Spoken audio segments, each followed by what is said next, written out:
അങ്കമാലിക്കാരി അല്ലാഞ്ഞിട്ട് കൂടി എനിക്കെന്തോ ഈ ഒരു മാങ്ങാക്കറിയോട് ഭയങ്കരമായിട്ട് പൂതിയാവാൻ തുടങ്ങിയിട്ട് കുറച്ചധികം ദിവസമായിട്ടോ.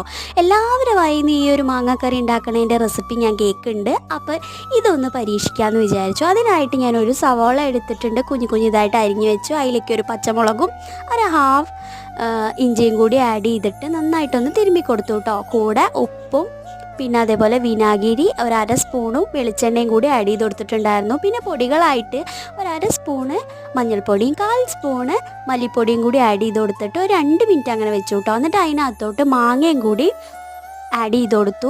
ഒരു ചെറിയൊരു മാങ്ങയാണ് ഞാൻ എടുത്തിട്ടുള്ളത്, അതും കൂടി ആഡ് ചെയ്തിട്ട് നന്നായിട്ട് മിക്സ് ചെയ്തതിന് ശേഷം ഒരു 5 മിനിറ്റ് വെച്ചു.